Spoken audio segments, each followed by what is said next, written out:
name is Khan, and I'm not a terrorist. ကျွန်တော်နာမည်ခမ်းပါ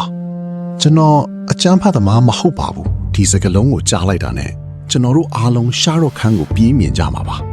တကယ်တော့ခန်းဆိုတဲ့နာမည်ဟာကဘာတဝမ်းမှာအရန်ကြော်ကြားတယ်လို့ကျွန်တော်တို့စီမှာလဲဒီနာမည်ကိုကြားလိုက်တာနဲ့အစ္စလမ်ဘာသာဝင်တယောက်ကိုပဲတန်းပြီးပြေးမြင်တတ်ကြတာပါဒါပေမဲ့တင်တကယ်ပဲတည်ပြီးပြီလားခန်းဆိုတဲ့နာမည်ဟာမူလကအာရဗ်ဘာသာစကားလည်းမဟုတ်တယ်လို့အစ္စလမ်ဘာသာကနေဆင်းသက်လာတာလည်းမဟုတ်ပါဘူးဒီနာမည်ရဲ့နောက်ွယ်မှာကဘာကြီးကိုတုံလှုပ်စေခဲ့တဲ့စစ်တီတော်ကြီးတွေရဲ့အမွေအနှစ်တွေရှိနေပါတယ်